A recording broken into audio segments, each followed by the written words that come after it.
Heureux de vous savoir nombreux au rendez-vous de cette session d'information sur Canal 3 Bénin. Mesdames et messieurs, bonsoir, voici les titres du journal. Célébration de la fête de Ramadan un peu partout au Bénin, à l'instar de la communauté internationale. Les fidèles musulmans du Bénin ont célébré l'Aïd el-Fitr ce vendredi après 29 jours de jeûne et d'intenses prières. Dans toutes les villes du Bénin, les fidèles ont pris d'assaut les mosquées et les places Idi pour implorer la grâce et la bénédiction de Allah, le très miséricordieux, sur leur famille et sur le Bénin. Dans ce journal, nous ferons le point des festivités à Cotonou, à Abomey-Calavi et Nati-Tengu. Nous ferons également un zoom sur la descente des membres des commissions économie et finances et affaires sociales du Conseil économique et social dans la commune de Boïcon. Ils sont allés échanger avec les autorités communales ainsi que les acteurs du secteur du transport de la ville. Deux points étaient au menu des discussions, la sécurité routière et la contribution du secteur du transport routier au Bénin. Les détails dans un instant. Le culte de l'excellence sera également au menu de ce journal avec les députés élus de la 9e législature qui se sont joints à leurs collègues Gérard Benonchi pour honorer les meilleurs élèves aux examens nationaux de l'année académique 2021-2022. C'est en collaboration avec l'organisation non gouvernementale. Le jour des premiers, la cérémonie de distinction s'est déroulée au collège d'enseignement général de Bétoumé, l'établissement scolaire qui a donné au Koufo le premier au BEPC 2022 au niveau du public. Voilà pour les titres, mesdames et messieurs. À nouveau, bonsoir. Après 29 jours de jeûne et d'intenses prières, la communauté musulmane célèbre le jour de la fête du Ramadan. Très tôt ce matin, les fidèles musulmans d'Akpakpa ont pris d'assaut la mosquée centrale de Kwankman pour implorer la grâce et la bénédiction de Allah, le très miséricordieux, sur leur famille et sur le Bénin. Nous allons suivre. L'Aïd el-Fitr, jour de grâce et d'adoration pour la communauté musulmane.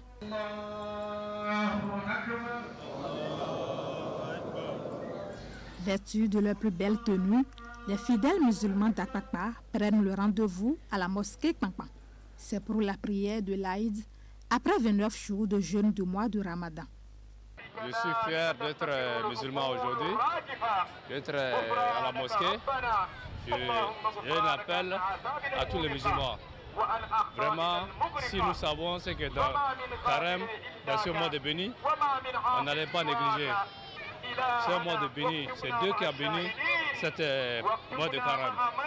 Et que Dieu nous aide, nous montre l'année prochaine en bonne santé. Et je souhaite bonne fête à tout le monde. C'est heureux de voir ce grand jour.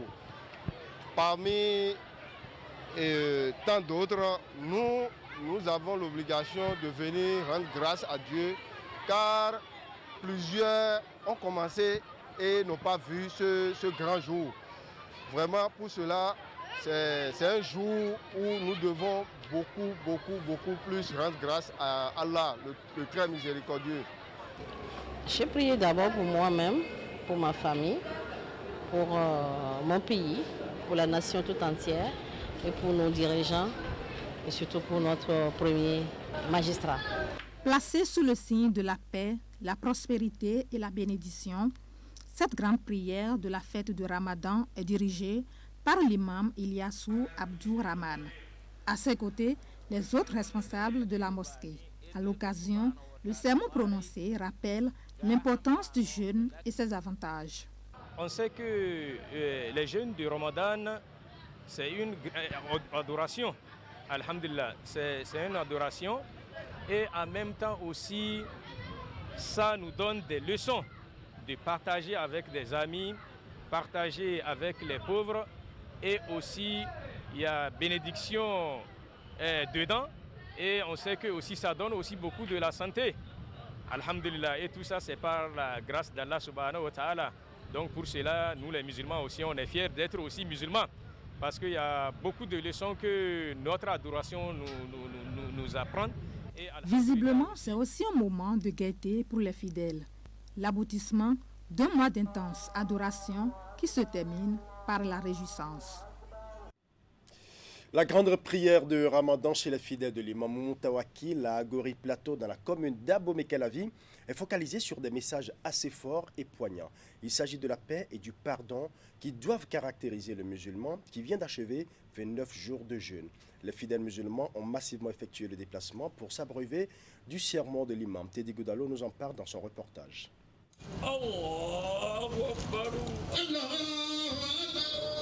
La prière de l'Aïd el-Fitr sur cette place Idi dans la commune d'Abomey-Calavi.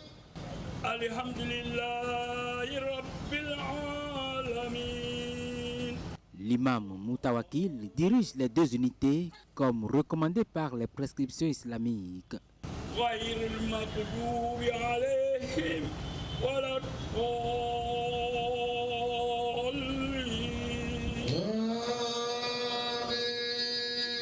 C'est la première partie de la prière de l'Aïd. Le sermon s'ensuit avec des messages significatifs adressés aux fidèles.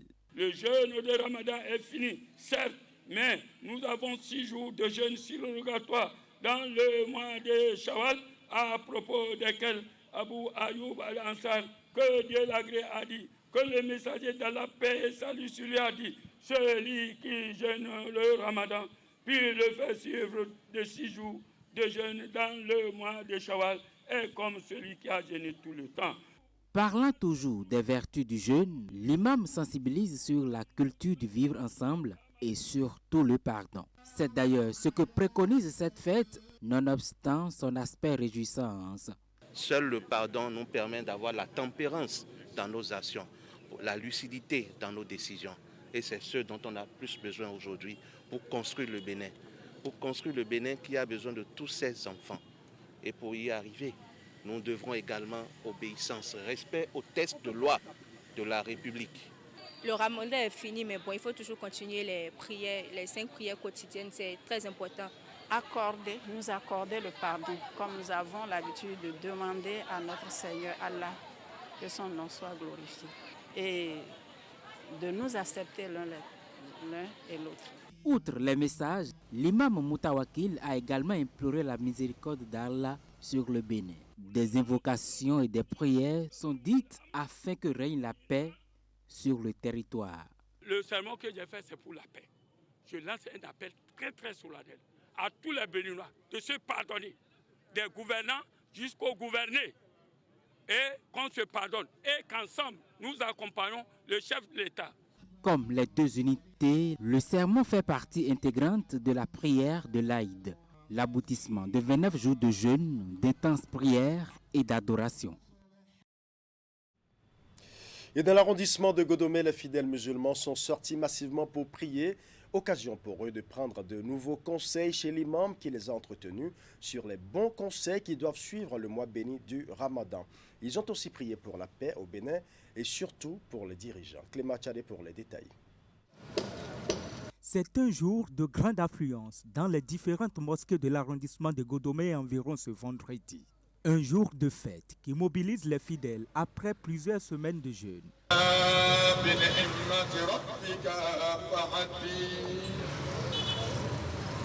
Vendredi de prière musulman qui coïncide au lendemain de la fin de carême, jour de Ramadan. Après ce rassemblement de prière, ce fidèle se dit fier d'appartenir à cette communauté religieuse. Quand tu as fait carême de 30 jours, bien, jusqu'à 30 jours là, ce que tu as prié pour demander à Dieu, Dieu te donne ce que tu veux, ce que tu as demandé, la santé et tout, Dieu te donne. Mais on prie avec la force de Dieu, ce qu'on a fait pour les 30 jours là, que Dieu n'est qu'à bénir. Moment de prière dont la première étape sera marquée par le sermon de l'imam. Avec les fidèles, il demande à Allah de veiller sur le Bénin pour une paix durable. C'est un jour de la joie et c'est un jour béni et c'est un jour inoubliable parce que ça vient une fois par an et Dieu ne donne pas à n'importe qui. Dieu qui nous a laissés et nous on a vu 7 jours là aujourd'hui, c'est une grande, on doit remercier Dieu. Et le jour, ce jour-là, c'est un jour que Dieu aime de la glorifier, de la remercier. Il t'a laissé, tu as gêné pendant 29 jours, 30 jours, sain et sauf. Donc, aujourd'hui, c'est un jour de remerciement pour Dieu. Et ce message, c'est pour la crainte de Dieu. Dieu qui en a les autres mois, c'est le Dieu là qui en a le mois de Ramadan. Ramadan est fini, Dieu n'est pas fini. Tout le travail qu'on fait dans le Ramadan pour la crainte de Dieu, les sacrifices, les saintes prières. À Godomé et environ, Les fidèles musulmans ont reçu le soutien de leurs frères et sœurs issus d'autres confessions religieuses. La matérialisation de la tolérance et du dialogue interreligieux existant au Bénin. Après ces rassemblements dans les différentes mosquées, le président de l'Union islamique de l'arrondissement de Godomé a prodigué des conseils aux fidèles afin de leur rappeler les comportements prescrits dans le Coran après ce mois de jeûne.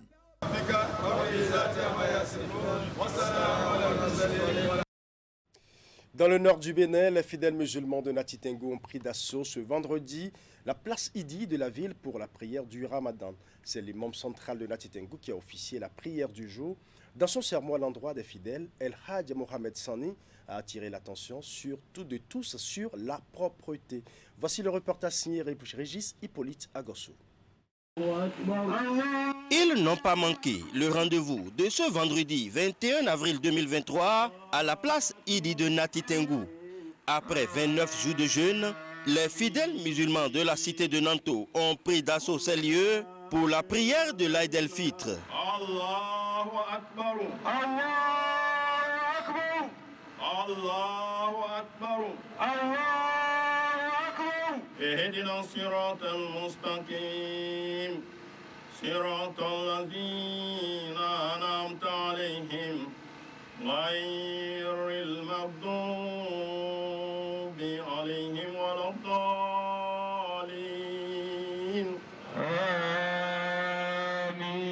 Ils ont prié, loué et rendu grâce à Allah pour sa sollicitude. Dans son sermon du jour, le guide spirituel a exhorté les fidèles musulmans à la propreté. Ô frères musulmans, sache que ta religion ne peut pas être complète. Le bon Dieu ne peut pas l'accepter à moins que tu te rends propre. Ô gens, sachez que la propriété fait partie de la foi. Le bon Dieu le plus exalté nous a dit, il a dit à son prophète, ô toi qui t'es couvri, lève-toi et avertis tes gens et glorifie ton Seigneur et rends propre tes vêtements et éloigne-toi de tout ce qui est sale. Message reçu par ces musulmans qui, tout en appréciant le sermon de l'imam, se réjouissent également pour avoir passé ce temps de jeûne dans la paix. Je suis très contente. Je suis heureuse de me retrouver à la fin de ce mois. À partir de maintenant, je prie que Dieu nous montre l'année, plusieurs années, que cette année ne soit pas la dernière année pour nous. Nous allons dire Alhamdulillah, Alhamdulillah, Alhamdulillah, Rabbil Alamin. Dieu le Tout-Puissant qui nous a accordé le mois béni. Et on a commencé sain et sauf. Et on a fait le 29 jours sain et sauf. Vraiment, le remercie Dieu. Et puis tout le monde a prié, on a bien prié. Tout le monde a été en joie. On remercie le Dieu. On remercie le bon Dieu qui nous a accordé une longue vie. On prie Dieu qui nous accorde encore une très longue vie encore, les années qui restent, qu'on va encore voir ça avec la joie encore. L'imam a parlé de la propriété. Chaque musulman doit pouvoir garder son environnement propre, aussi bien lui-même que ses enfants, que sa femme et que tous ceux qui sont autour de lui. Et donc c'est dans un corps sain que se trouve un esprit saint. Le serment de l'imam, vraiment, c'est un très bon serment car il a parlé de la pureté de tout un chacun. Et ce que Dieu recherche dans tout, c'est la pureté des fidèles musulmans. Après cette prière de Ramadan, la fête va continuer dans les ménages. Autre volet de l'actualité nationale, les membres des commissions économie et finances et affaires sociales du Conseil économique et social étaient en visite de travail dans la commune de Boïcon. Ils sont allés échanger avec les autorités communales ainsi que les acteurs du secteur du transport de la ville. 2 points étaient au menu de la rencontre, à savoir la sécurité routière et la contribution du secteur des transports au Bénin. La descente entre dans le cadre d'une démarche périodique. Elle conduit chaque année sur le terrain les membres des diverses commissions après qu'ils se soient autosaisis d'une thématique. Nous allons suivre. La démarche des visiteurs s'inscrit dans le cadre des activités prévues à l'agenda de la dernière session ouverte au Conseil économique et social CES. Sur le terrain, les membres de la délégation des commissions économie et finances et affaires sociales sont allés échanger avec l'équipe communale de Boïcon. 2 points essentiels ont meublé les débats, à savoir la contribution du secteur du transport routier au Bénin, puis la sécurité routière. Boïcon est en plein dans cette actualité. Même le niveau où nous sommes aujourd'hui, ce n'est pas encore satisfaisant parce qu'on découvre une économie souterraine qu'on découvre au fur et à mesure des mea culpa, des indiscrétions qu'on collecte ici et là. Aujourd'hui, on se demande même si les acteurs ne gagnent pas plus que la mairie elle-même. Ensemble avec les acteurs du secteur opérant à Boïcon, plusieurs sujets ont été abordés, notamment les plus récurrents qui entravent le bon fonctionnement des gares routières de la ville. Les faux frais sur les gares routières posent beaucoup de problèmes.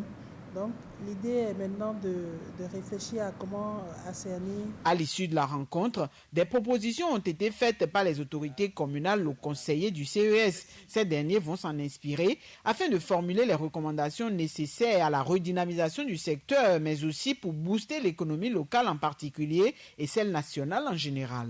Nous allons faire le tour de ce qui est à la base des divers accidents et à leur niveau des suggestions, de recommandations ont été faites à la commission afin qu'elle puisse véritablement les mettre en ordre et s'adresser à qui du droit.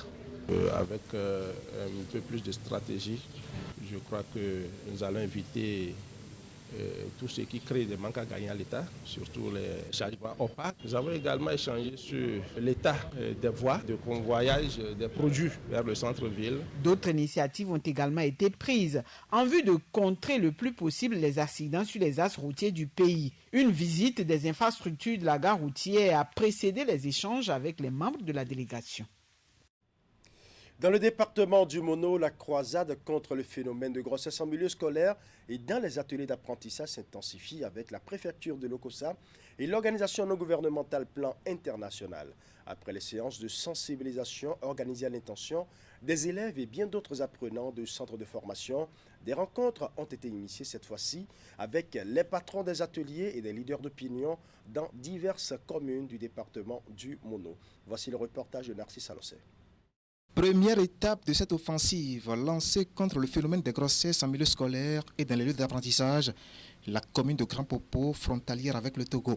Ici, l'équipe composée de cadres de la conférence administrative départementale du Mono et Plan Bénin est venue à la rencontre des chefs de centres de formation artisanale, des têtes couronnées et des leaders religieux. L'intérêt que vous portez à cette commune pour avoir choisi commencer par Grand Popo nous montre et rassure de ce que nous sommes ensemble. Et si cette rencontre devait offrir les résultats que nous attendons, ce n'est que la communauté de Grand Popo qui en sortirait vraiment satisfaite. La satisfaction face à un enjeu de taille, donner à ceux qui assurent l'encadrement des apprenants des astuces sur l'éducation parentale qu'il faut afin de limiter, voire réduire à zéro, le phénomène de grossesse en milieu scolaire et en milieu artisanal. Nous devons obligatoirement, sans se fatiguer, continuer à surveiller nos enfants, à leur donner des conseils pour qu'ils aillent au bout de leur formation. Nous, parents, lorsque les enfants sortent, nous devons, c'est difficile, mais nous sommes obligés. L'enfant qui sort, il va te dire peut-être il va au TD, il va te dire qu'il va à tel endroit, mais finalement, c'est pour se retrouver ailleurs. Donc, nous ne serons pas fatigués de parler à nos enfants. Au cours d'une séance interactive, les langues se sont déliées et chacune des parties a fait une photocopie verbale de la situation au niveau des ateliers de formation. Des interlocuteurs du jour, eux, disent avoir tiré des enseignements. J'ai gagné beaucoup de choses parce que quand je quitte ici maintenant, je dois informer mes apprenants, mes apprenantes et leur dire de faire beaucoup attention. Et cette rencontre, on l'attendait depuis et c'est vraiment pertinent. Après Grand Popo, Commun, une commune carrefour. Ici aussi, l'exercice a été le même devant patrons de centres de formation, leaders d'opinion et élus communaux. Au jour d'aujourd'hui, nos apprentis, nos étudiants ou nos élèves ne se rendent pas compte de leurs erreurs.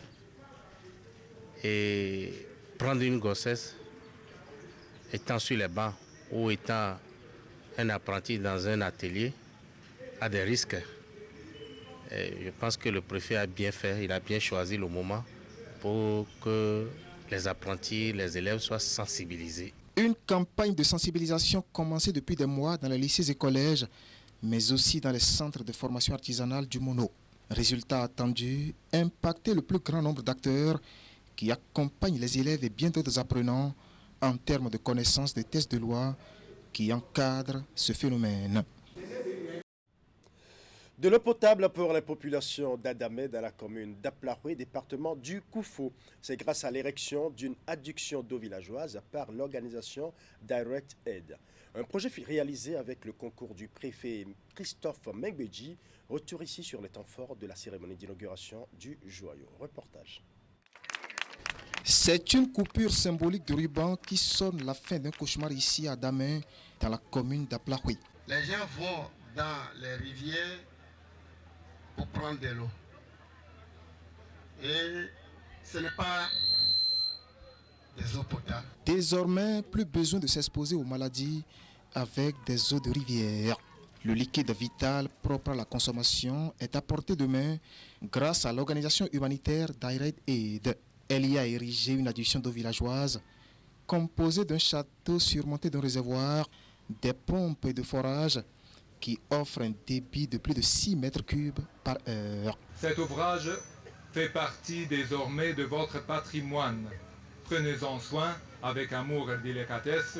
Il vous revient de l'entretenir constamment. L'eau potable étant l'essence de la vie est également un bien commun.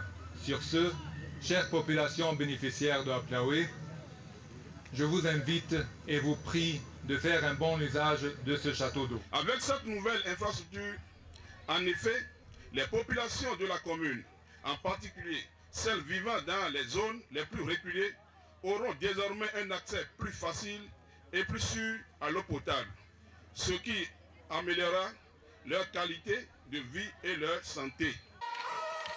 Joie et soulagement ont été manifestés par les riverains qui voient cet ouvrage réalisé avec le concours du préfet du Koufou. Ce qui est fait à Damé l'est pour tout le Bénin, parce que le président Patrick Talon et son gouvernement ont déjà un grand programme de réalisation de fourniture d'eau potable pour environ 17 milliards en faveur du Koufou et du plateau. Mais en attendant que cela démarre, il faut rester sans eau potable. Ce sont donc les efforts de l'État central qui bénéficient d'un accompagnement ici. Et à peine l'infrastructure a-t-elle été inaugurée qu'elle a commencé par servir les bénéficiaires. Après une courte vacance, les postes de secrétariat exécutif des mairies de Cotonou, de Semekpoji et de Koyogbe sont désormais pourvus. C'est à la faveur d'une cérémonie officielle de tirage au sort qui s'est déroulée au Palais des Congrès de Cotonou en présence des cadres et autres responsables des communes concernées. Suivant. Les nouveaux secrétaires exécutifs des mairies de Cotonou, de Semekpoji et de Koyogbe sont désormais connus. C'est à la faveur d'une séance de tirage au sort des cadres du fichier national des principales fonctions administratives et techniques des communes.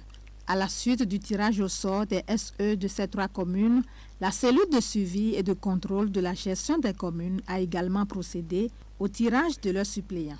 Ce tirage au sort répond à 2 impératifs.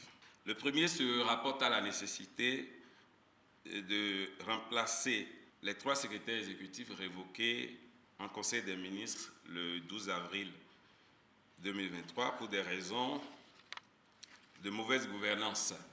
Le second impératif qui inspire la séance de ce matin est celui du renforcement continu des capacités des administrations communales pour les amener à faire efficacement face aux enjeux de la réforme. Ce tirage au sort vise également à doter toutes les 77 communes de leurs responsables des affaires domaniales et environnementales et ceux des services techniques. Pour plus d'efficacité et de résultats concrets dans la gestion des systèmes d'information et de l'informatisation des administrations communales, 2 communes partageront désormais un responsable des systèmes d'information.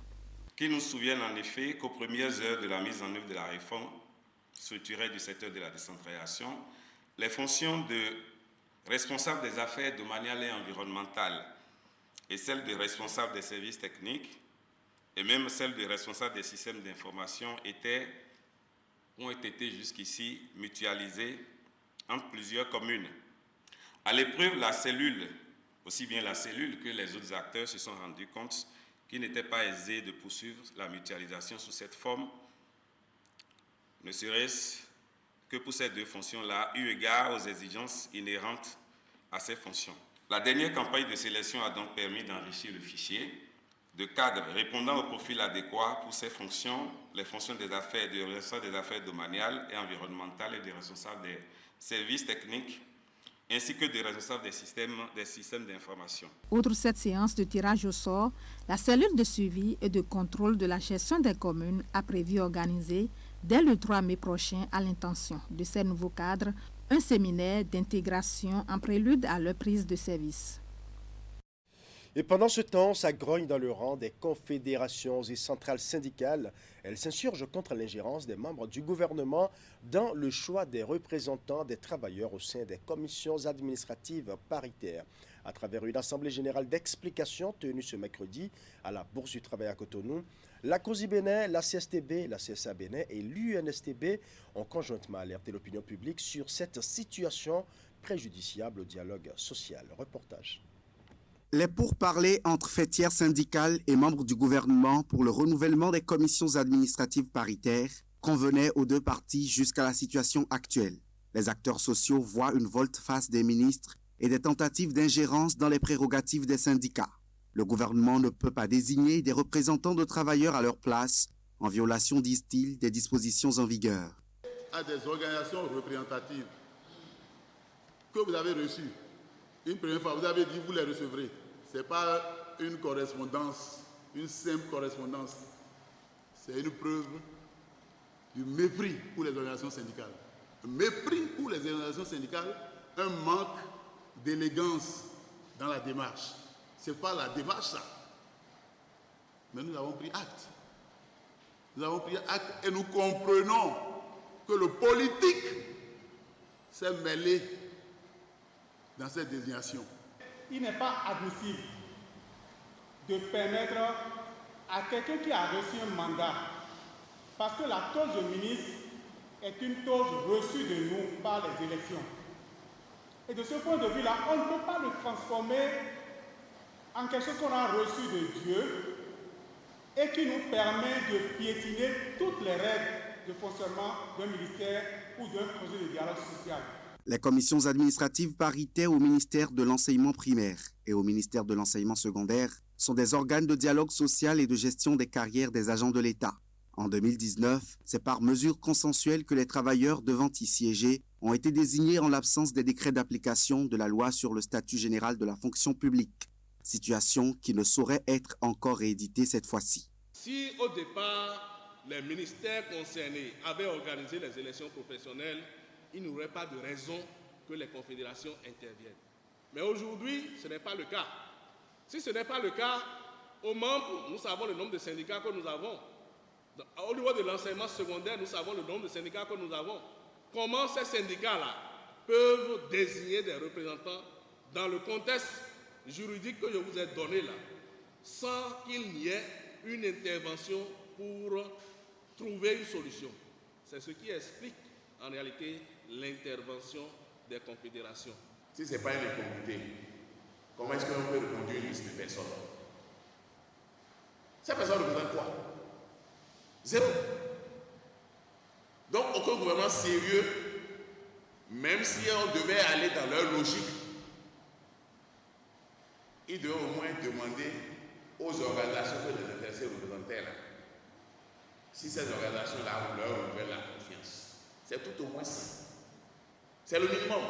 Les centrales et confédérations syndicales souhaitent donc une prise en considération de leurs propositions et non un passage en force du ministre d'État Abdoulaye Biotchane, premier responsable de la Commission nationale de concertation, de consultation et de négociation collective. Il n'y a pas de dialogue. C'est pour ça que j'étais obstrué. Maintenant, c'est bouché parce que nous, on n'a plus confiance.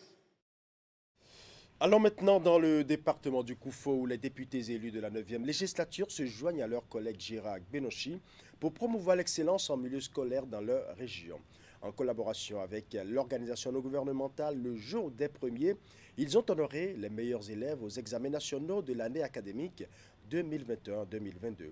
La cérémonie de distinction s'est déroulée ce jeudi au Collège d'enseignement général de Bétoumé, un établissement scolaire qui a donné au Koufo le premier au BEPC 2022 au niveau du public. Reportage. Nous allons l'applaudir très fort. Des lauriers viennent à lui après le génie exprimé à l'issue des derniers examens nationaux. Carlos Kenou, élève au Collège d'enseignement général de Bétoumé, dans la commune de Djakotomé, premier des établissements publics du Koufo, au brevet d'études du premier cycle dans sa session de juin 2022. Une performance scolaire qui n'a pas laissé indifférents les députés élus PR du Koufo. Ces derniers se sont mobilisés pour offrir aux lauréats des prix d'excellence. Ces prix ne sont pas ceux auxquels nous sommes habitués. Cette approche est nouvelle. Contribuer à l'écriture de l'histoire en immortalisant dans un document ces élèves qui ont honoré notre département, le Koufo. Je les félicite et les encourage à persévérer dans l'effort pour briller encore plus aux examens futurs. Le regard au futur donc, mais pour le présent, l'heureux du jour a partagé avec l'assistance les secrets de sa réussite, notamment en PCT, où il a obtenu comme note 20 sur 20. En PCT, quand le professeur finit de faire arriver à la maison, je fais tout pour lire et puis je dépose le cahier. 2 jours, 3 jours après, je prends le cahier puis je bûche et après ça, je m'adonne aux essais. Tout comme lui, les candidats qui ont obtenu au BPC 2022 une moyenne supérieure ou égale à 14 sur 20 et les meilleurs au CEP 2022 ont été honorés à travers des prix inédits. Grâce à vous, vous allez porter haut le nom du Koufo. Et comme vous le savez, le chef de l'État, le président Patrice Talon et son gouvernement veulent que le Bénin soit le carrefour de l'excellence. Et nous disons que l'excellence doit partir du Koufo. Et pour que ce rêve soit réalisé, les élus du peuple, donateurs du jour, annoncent un sursaut d'orgueil. Nous, élus, UP le renouveau du Koufo pour la 9e législature, nous allons nous retrouver certainement dans un cadre beaucoup plus formel avec tout ce corps que je viens de citer afin de définir des stratégies pour élever ce standard dans le Koufo. Nous sommes prêts à soutenir toute initiative allant dans ce sens. Prêts aussi à pérenniser cette cérémonie de distinction qui vise à encourager les meilleurs et booster l'envie et le goût du travail bien fait chez tous les apprenants, ce qui permettra d'améliorer les performances scolaires au niveau du département du Koufo. Page santé dans ce journal, le Bénin dispose de nouveaux épidémiologistes pour faire face aux urgences sanitaires. 15 au total y viennent d'être livrés sur le marché après des mois de formation. Leur rôle, contribuer à renforcer l'arsenal déjà mis en place pour mieux contenir les épidémies. Leur formation a été couronnée par une cérémonie de remise de parchemin, cérémonie qui s'est déroulée ce jeudi 20 avril 2023 à Grand Popo en présence du secrétaire général du ministère de la Santé. Reportage. Ils reçoivent ici leur parchemin après 9 mois de formation en épidémiologie de terrain niveau intermédiaire. Formation au cours de laquelle ces 15 participants ont reçu des rudiments devant permettre au Bénin de répondre aux exigences du règlement sanitaire international.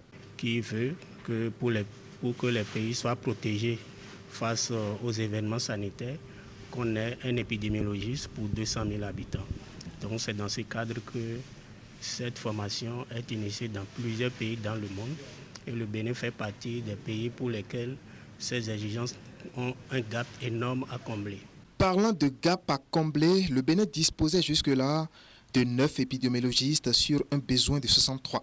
Avec ces 15 nouveaux récipiendaires, c'est un pas qui vient d'être franchi à la grande satisfaction du partenaire technique et financier. C'est mon souhait que cette nouvelle promotion de diplômés continue à capitaliser sur l'élan du programme et à contribuer à l'émergence des leaders qui aideront la construction d'un avenir meilleur. Un futur qui se fera avec ces hommes et femmes qui, au cours de leur formation, eu droit à 5 ateliers de sessions interactives de présentation d'exercices, le tout suivi des travaux de terrain. Chers collègues de promotion, nous avons le défi de maintenir les acquis de la performance à la suite de cette formation afin d'être exemplaires dans nos fonctions respectives pour la réalité de l'approche One Health. En ma qualité de directeur du programme de formation en épidémie de terrain, je voudrais me réjouir de l'aboutissement d'un long périple et aboutir aujourd'hui à la cérémonie de graduation de la première cohorte de formation niveau intermédiaire au Bénin. À cette cérémonie de clôture, le ministre de la Santé empêché a été représenté par son secrétaire général. Cette première cohorte, dont la remise de certificat a eu lieu ce matin, renforce la dynamique en cours pour disposer de ressources humaines qualifiées, compétentes et averties pour non seulement améliorer la performance de notre système de surveillance, mais également faire face aux épidémies et urgences sanitaires futures. Depuis 2016, ce programme de formation a renforcé les capacités d'intervention de plus d'une centaine de Béninois. L'attente de tout un peuple aujourd'hui, c'est une meilleure capacité de réaction face à d'éventuelles alertes ou urgences sanitaires. Nous allons refermer ce journal par l'édition 2023 de la fête identitaire de Zakota. Le rendez-vous annuel a une fois encore drainé du monde. Les fils et filles de Zakota se sont massivement mobilisés pour ensemble communier et réfléchir sur le développement de la commune. Ce rassemblement de 3 jours a pris fin par une messe d'action de grâce. Imetelena Mousso nous en dit plus. Les manifestations cette année ont été placées sous le signe de l'unité et de la cohésion sociale. Natifs et parents par alliance, tous se sont retrouvés pour cette 7e édition de la fête identitaire de Zakota. Malgré la morosité économique, les petits plats ont été mis dans les grands en vue de réussir l'organisation.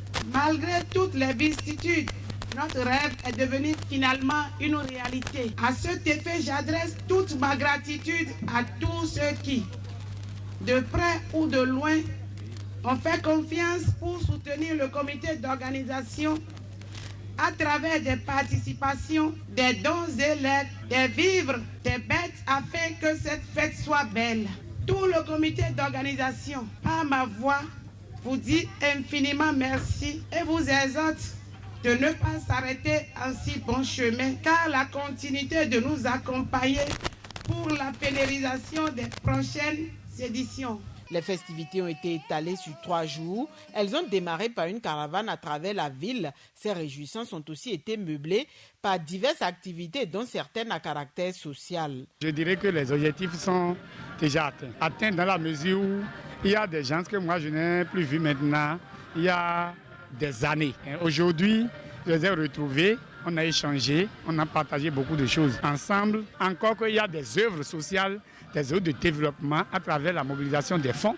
Vous avez constaté tout à l'heure, on a offert 3 motos aux 3 commissariats qui existent sur le territoire de la commune de Zakota pour renforcer la sécurité. Le rassemblement de Tenji Zeko a également été le cadre choisi pour une fois encore aborder les problèmes qui entravent le développement de la localité. Au cours des échanges organisés à cet effet, de nouvelles résolutions ainsi que des engagements ont été pris. Les filles et filles de Zakota se manifestent de jour en jour pour célébrer leur commune. Et je suis tellement content que je ne puis vous dire combien je suis content. Cette journée a été une journée spéciale parce que tous les fils et toutes les filles de Zakota se sont réunis, les maires, les députés, tous les cadres de divers horizons, les époux, les épouses, les amis, parents, alliés, tout le monde. Et c'est une réussite totale. J'invite toutes les filles et tous les filles de Zakota à penser sérieusement au développement de Zakota. La chose est vraiment possible. Zakota regorge beaucoup de potentialités qui restent à développer à éveiller. Zakotahwe 2023 s'est achevé par une messe d'action de grâce. La célébration eucharistique a précédé un grand moment de partage et de communion au cours duquel l'art culinaire de la localité a été mis en exergue. Voilà, ce sera tout pour ce journal que je vous remercie d'avoir suivi. Tout le plaisir était pour moi de rester en votre compagnie. Bonne fête de Ramadan à toute la communauté musulmane et bon début de week-end à chacun et à tous.